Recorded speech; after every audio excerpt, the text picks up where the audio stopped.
Hi everybody, thank you for joining me as I conclude my examination of the books of Ray Comfort from my atheist perspective. In this video I will cover the final 2 chapters of the second book looked at in this series, Ray Comfort's God Doesn't Believe in Atheists. I'll be looking at chapters 20 and 21, and of course I'll also have some concluding thoughts on the whole project. So let's start right away with chapter 20, which is entitled Tampering with the Recipe. As we prepare to drive this baby into the garage, Ray turns to the subject of marriage. What makes a good Christian marriage? It's important to understand this, Ray says, because nothing pushes a child into sinful lifestyles like being the product of a bad marriage. Gather round, everyone. The guy who is wrong about everything and used candy to bribe his kids into memorizing the Bible is about to tell us all about how to have a happy marriage. You don't want to miss this. Marriage can be a contentious institution. Husbands bristle at their nagging wives. Wives grow exasperated with their oblivious husbands. It's kind of like a Lockhorns cartoon. You ever notice how real life is exactly like the Lockhorns? But despite these problems, Ray cautions against tampering with God's recipe for marriage. And he illustrates this with an anecdote. Quote, "My kids and I once made a gingerbread man and woman into which I put double the suggested amount of baking powder. As we watched through the glass oven door, both the gingerbread man and woman suddenly became puffed up, then burst and merged into each other." Ray's point in telling this story is that husbands and wives can become puffed up with their own pride. But if they are truly in Christ, they will come together as one when the heat is really on. You know, that day when Ray and his kids made those puffy and rhetorically useful gingerbread men was a busy one for the Christian apologetics community. Rumor has it was the same day that Norman Geisler refuted empiricism with a single sentence in his philosophy course, and Josh McDowell got an atheist professor at a very prestigious Ivy League university to admit that God probably exists. Big day. Anyway, the point is, don't mess with the recipe. Unless you want a story that you can tell later to help illustrate a related point, assuming you're not willing to just invent such a story, which, if you're Ray Comfort, you are, and you did. Ray doesn't want Christians to have half-baked marriages, so he describes 7 ingredients for a good marriage. The first ingredient is to establish a routine of regularly praying together. Ray urges us to make praying second nature, so that as soon as trouble appears, you and your spouse will both drop to your knees. Well, Ray wants you to drop to your knees at the same time so you can pray together. Might I suggest taking turns dropping to your knees? Like prayer, it probably won't help at all with whatever the trouble is, but it might end up being a lot more fun. Second ingredient, stop living for yourself and start living for the other person. Ray quotes Philippians 2:3, which reads, "Let nothing be done through selfish ambition or conceit, but in lowliness of mind let each esteem others better than himself." Okay, this is actually good advice. I mean, I'm not saying that you should completely subvert your own desires in favor of your partner's. That would not be a healthy relationship. But I'm not sure that's what Ray is saying either. You should consider the needs and desires of the person that you're in the relationship with, not just your own. Yeah, that's good advice.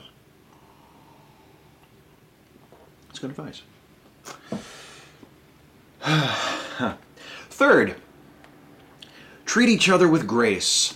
Try not to be argumentative just for the sake of being argumentative. Try not to be hurtful to the other person. Don't let your emotions run away with you during arguments. Learn to apologize. Acknowledge your own faults. Don't argue in front of your children. And don't let bitterness fester. The old saying, don't let the sun go down on your anger. And yes, all of that was under the umbrella of the third ingredient. And again, I think that it is good advice. I think it's good advice.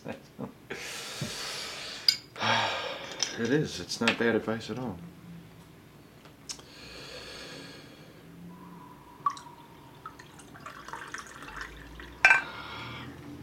Nope, it is not. Bad advice. Not bad advice at all. Fourth, read the Bible together. The Bible is like food, and if you don't read it together, your marriage will suffer from spiritual malnutrition. See, there we go. That is more like the kind of useless evangelical nonsense I was expecting from Ray Comfort, marriage counselor. Fifth, show each other love and respect. God. Oh, hang on a minute. This might be bad advice smuggled in through good advice. Let's see what Ray says here. Quote, rid yourself of secular prejudice. For instance, those with the women's liberation mentality believe that the biblical husband-wife relationship is one of a master and a well-trained dog. They couldn't be further from the truth. The Bible does speak of women as the weaker vessel, which is true physically. However, the biblical order is, as a strong, thorny stem upholds the tender, easily bruised, sweet-smelling rose, so should the husband uphold, love, and respect his wife. Nothing condescending about that. I think all you women's lib types just need to take a step back. What are you so upset about? He's calling you a rose, a fragrant, delicate flower that needs that strong, thorny stem to support it. Learn to take a compliment, will you? To further demonstrate how biblical marriage is the farthest thing from the sexist patriarchal caricature painted by so many of us prejudiced secularists, Ray relates an anecdote about the time he told a group of men at a Christian camp that if they treated their wives as the Bible commanded them to, their wives would reward them in a way that all men enjoy. Ray's exact words. Ray also tells women to insist on respect from their husbands. If your husbands don't open the car door for you, stay put until they do. That's right, ladies. Assert your equality and personal dignity by rigidly maintaining your traditional gender role. Enable your own oppression. Remember, this will all be over a lot faster if you don't put up a fight. Number 6, communicate. Listen to each other. Ray says, quote, think on this sobering thought. Husbands, if the mute button worked on your wife as well as it does on the TV, and she was talking during the news, at which one would you aim the remote? You will always have news to listen to, so don't take for granted that you will always have your wife to keep you company. You know, again, good advice, credit where credit is due. Sure, it's filtered through the warped, sexist, traditionalist lens of Ray Comfort. Why not ask wives what they would point the magic mute button remote at? But in principle, yeah, it's good advice. Communicate. Pay attention to each other. Value each other. This chapter must be one of the 2 times a day that the broken clock shows the right time. I mean, more or less, approximately the right time. Could you point the remote with the magic mute button at the kids? Because that's where I point it. The fact that such a remote does not exist is one of the main reasons I don't want kids. 7th and finally, expect hard times. There is no getting around it. There will be trials and tribulations during your marriage. Quote, so make sure you are genuine in your faith. Try always to live with a conscience without offense toward both God and man, and you will never fail. And be there for your husband or your wife and be a friend to them in times of trouble. Right, Ray? I'm assuming, since it's a chapter about marriage. Oh, I see what he's doing. He ends on a put God first note because he hasn't really said that in this chapter. He's been focusing more on relationships with other human beings. And we wouldn't want people to turn the page to go into the next chapter having gotten the impression that they should make their husbands, wives, girlfriends, boyfriends, whatever's the most important people in their lives. Because God might take offense at that. We must always be careful not to insult God. You know how fragile he is, being the all-powerful, all-knowing, supreme, and unchallengeable power of the universe and all. Chapter 21, entitled, If the Average Girl Knew. Okay, last chapter. Let's park this son of a bitch. Ray decides to close strong with some good old-fashioned homophobia. Quote, a concerned young Christian showed me a letter recently to get my opinion. It was from a very upset person who thought that she might have homosexual tendencies. Society has been hoodwinked into accepting many lies, and one of the greatest is that homosexuals are born that way. If that is true, we are all born homosexuals. As we developed, we all had the capacity to be a homosexual. People aren't born gay, Ray insists. They're born sinful. He's mentioned this previously. I've mentioned this in an earlier episode of this series. You're not born gay, you're born sinful. And Ray says that gay people are just indulging in a particular depravity, but that we're all born with a sinful nature and we're all capable of indulging in all sorts of immorality and perversion, rape, murder, theft, lying, adultery, etc. Not just homosexuality. Well, here's what's wrong with that, aside from the bigoted equating of homosexuality with rape and murder and all the rest of that. People don't identify as gay because they have the capacity to have sex with someone of their own sex. People identify as gay because they are primarily or exclusively sexually or romantically attracted to people of their own sex. By Ray's reckoning, everyone is born heterosexual too, because they also have the capacity to have sex with people not of their own sex as well. The concepts of sexual orientation or gender identity become illusory and worthless if we look at them this way, if we define them purely by hypothetical capacity that individuals have.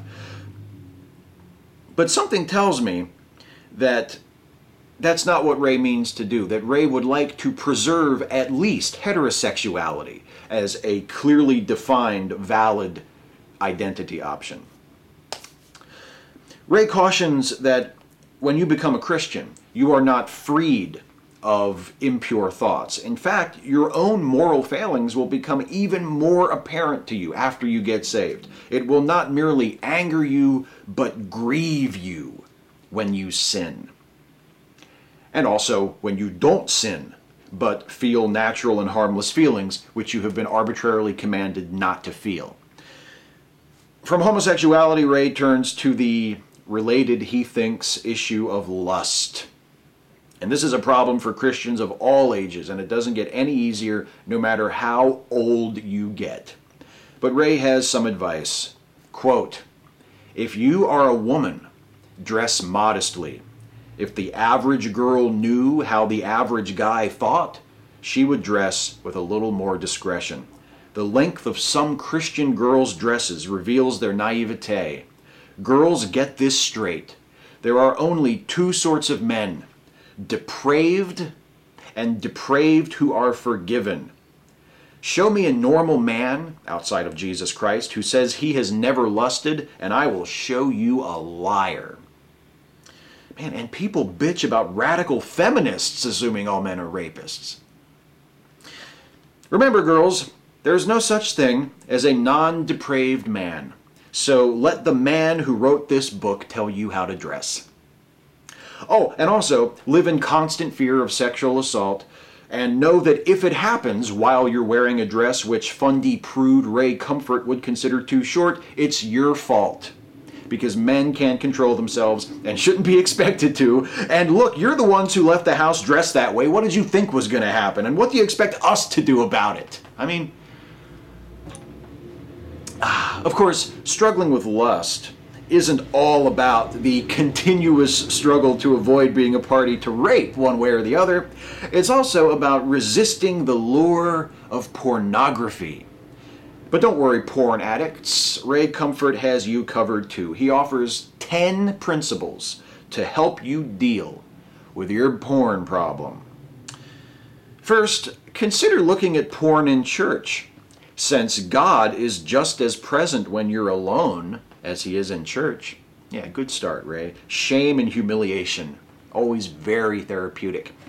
Next, consider the possibility that you, Mr. Porn Addict, or Ms. Porn Addict, might not actually be saved, assuming that you consider yourself a Christian in the first place. You might not actually be saved if you're struggling with the porn. But I thought the struggle with lust doesn't get any easier once you become a Christian. Did not Ray just say that? In that case, why would you think you wouldn't be saved if you have a porn fixation? Being a Christian supposedly doesn't make any difference anyway. Next, realize that giving yourself to pornography, I think he means beating off, is a form of adultery. Because don't forget, there is no such thing as privacy in the Christian universe. Even in your own thoughts, God reads your mind and convicts you of thought crime. Isn't that nice? Next, accept the fact that looking at porn is a serious sin, just like everything else. Cultivate the fear of God. Keep going. You're racking them up like crazy now, Ray. Add fear to shame and humiliation. How can you possibly fail? Read Psalm 51 is the next anti-porn principle. And Psalm 51, by the way, is the one that begins, "Have mercy upon me, O God." And it contains some really primo groveling from David. Knowing God's proclivities, that psalm probably reads for him like 50 Shades of Grey, which is appropriate considering the topic at hand. Next, memorize and quote scripture when you are tempted to look at pornography, but not the Song of Songs. That's just my own advice, because that shit is dirty as hell. It will not help. Next, cut off your access to pornographic material. Though good luck with that if you're a man, since that requires self-control and you are depraved with lust. Next, read the Bible daily and guard your heart from the demonic realms that want to make you their slave. Submit to God, Ray says, and the devil will flee. And by the way, after I read that bit, I did double check the publication date of this book, and it was originally printed in 1993. Not 1593, for those of you who may have been curious about that. And finally, quote, "The next time temptation comes, do 50 push-ups, then 50 sit-ups. If you are still burning, repeat the process. See 1 Corinthians 9:27. Well, I actually looked up 1 Corinthians 9:27, and it says, "But I keep under my body and bring it into subjection, lest that by any means, when I have preached to others, I myself should be a castaway." Lest that by any means, when I have preached to others, I myself should be a castaway. So, does that mean Ray himself drops and does 50 push-ups and 50 sit-ups when he's tempted to look at porno? I wonder, can someone test this theory for me? If you happen to run into Ray while he's doing his street preacher thing, just pull out something from Xtube or something on your phone and show it to him, and then see if he drops on his face and gives you 50, and let me know. I would like to know how that works. Ray says that the difference between a genuine Christian and a hypocritical professing Christian is that genuine Christians fall into sin rather than dive into it. But either way, sin is unavoidable. And Ray illustrates this with a long-winded anecdote about a time he was invited to speak at a church, and he stayed in a house that was infested with scorpions. And Ray, being a nervous arachnophobe, first made a scene during the Sunday morning service by mistaking a grasshopper for a scorpion and kind of freaking out in front of everybody. Then, quote, On Sunday evening, I was in the middle of delivering my message when I looked down at the pulpit and saw a black spider heading toward my hand. It looked like a small tarantula, so I screamed, "Tarantula!" Then I picked up a large cup of water that was on the pulpit and poured it on the spider. I presume he shorted out the microphone at this point. It wasn't a tarantula as I thought. It was just a black widow, America's most deadly spider. Later that night, me and some friends went to the arcade, and I got high scores on all the games I played, and I beat everybody at air hockey. And then we went and we rode go-karts. And the guy who owned the go-kart track said I drove a go-kart better than anybody he had ever seen. And then in the parking lot, as I was getting into my car, I hit this guy in the nose when I was opening my door, and it broke his nose and blood went everywhere. So, of course, I took him to the emergency room. And while I was waiting there, the doctor came out and said that the guy had a blockage in his artery, and he had been about to have a stroke, and he would have had one if I hadn't have broken his nose and had the blood gush out so that it relieved the pressure, and that if I hadn't brought him to the hospital for breaking his nose at my car door, the doctors would never have found it, and he would have had a stroke, and he probably would have died. And then on the way home from the hospital, I picked up a hitchhiker and dropped him off at a gas station on the way, and the girl who worked at the gas station was this guy's high school sweetheart, and they hadn't seen each other in like 20 years, and they were still in love, and they were finding each other again, and they were falling back in love and getting back together, all because I had picked up the hitchhiker and brought him to the gas station. So I left the gas station and I went home, and as I got home, I found out that my house was being robbed, and the robber was just about to shoot my family. But I opened the door and I hit him and I knocked him out and I saved everybody. And they were all like, "Oh my God, Ray, you're such a hero, you're such a hero, you saved us." And I was like, it was no big deal because I didn't even know the robber was there. So anyway, the point is sin. Like the spiders and the scorpions that were crawling all over every inch of that church that Ray preached at that one time in that story I'm pretty sure he made up, sin is everywhere. So always be ready to pour water on its head. And again, I presume, short out its microphone. The water of the Word, that is. Seriously, Ray actually says that, the water of the Word. Ray wraps up the chapter and the book, save for an appendix that comes after this chapter that I'm actually going to skip because it's just Ray repeating many of the same arguments and claims that I've already covered previously in this series. He ends with a lengthy, multi-part appeal to not blow it by dying without salvation. Don't devote your life to something temporary that won't matter when you're old and facing eternity. Devote yourself to Christ so that when your time comes, you can be assured that you will conquer death and spend eternity with God, not eternity in hell. Part of devoting yourself to Christ is sharing your faith with others. So get over those butterflies, push through whatever barriers like politeness, decorum, humility, respect for others that are holding you back, and get out there and proselytize. And just in case you haven't been persuaded to become a Christian by this book, Ray has some parting words for the remaining non-believers in his audience. Quote, "If you have made it through this publication and you still don't have peace with God, then your blood will be upon your own head on Judgment Day. I will be free from your blood. I have poured out my heart to you. I have reasoned with you. I have pleaded with you, and you will have no one to blame but yourself for refusing to receive God's forgiveness." Well, this isn't entirely true. If God exists, and if He cares whether or not I believe in Him, then it isn't entirely fair to blame Ray Comfort or any other apologists if I don't believe in him, but neither is it fair to blame it all on me. If God is there, and He wants me to believe in Him, the responsibility is ultimately His. He's the one who decided that people believing in Him was important, and He's the one with all the power. One would assume that an all-powerful God would be capable of being quite persuasive if He wanted to be. And yet, look at the tools that this God supposedly uses to make His case. He employs a tool, and oh, how appropriate that term is in this context, like Ray Comfort, a man whose approach is rooted in both ignorance and disingenuousness.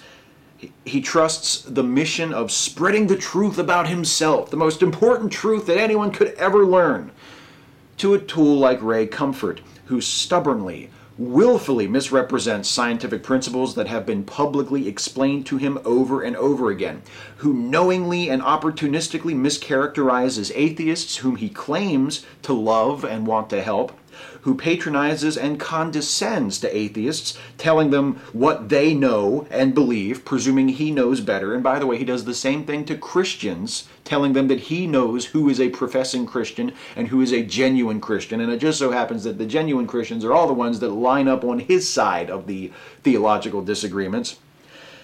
He resorts to insults and impotent threats, and finally to arrogant self-justification when faced with the possibility that his dishonest, ill-informed, misleading, poorly presented case has not been persuasive to everyone.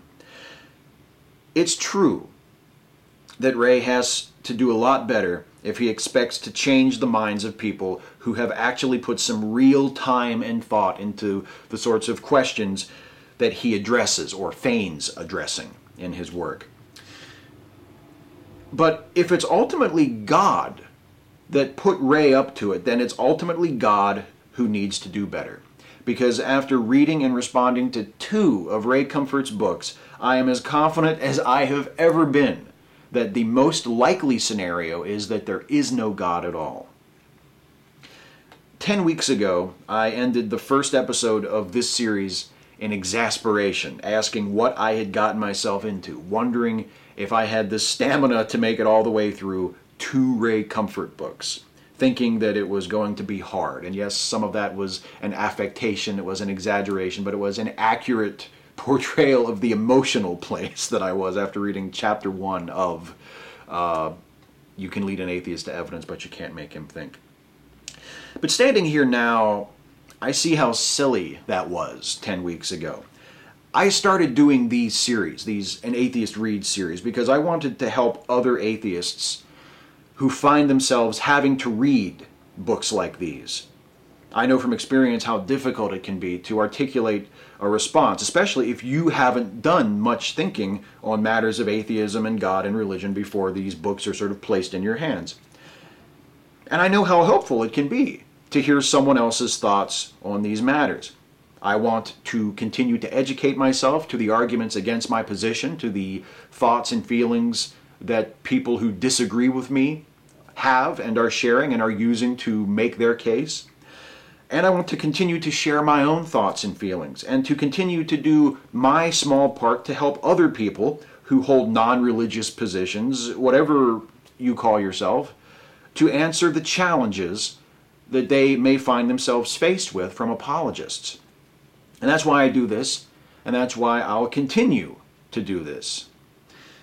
But these books by Ray Comfort, this series, now that I'm at the end of it, this was no challenge. This was easy. Well, that is it for this series, and that is actually it for my An Atheist Reads series for the rest of this year. Those of you who are watching these as I upload them, I'm going to take the rest of 2014 off from this. I'll be doing other videos to go up in this slot in my upload schedule. I will be back in January 2015 to do another set of Atheist Reads series for that year, probably another 3 like I've been doing. I don't know what books they're going to be. I haven't worked out that schedule quite yet. I'll probably be posting about it on Facebook when we get closer to the time. Maybe I'll make a video about it. I'll see what you guys think, what books I should do next. But right now I haven't made any decisions. I have a list of possibilities. But for now, I'm done with Ray Comfort. I'm done with the apologetics reviews for the year, and taking the rest of the year off doing something a little more fun with this slot in my upload schedule for the rest of the year. Thank you guys so much for watching.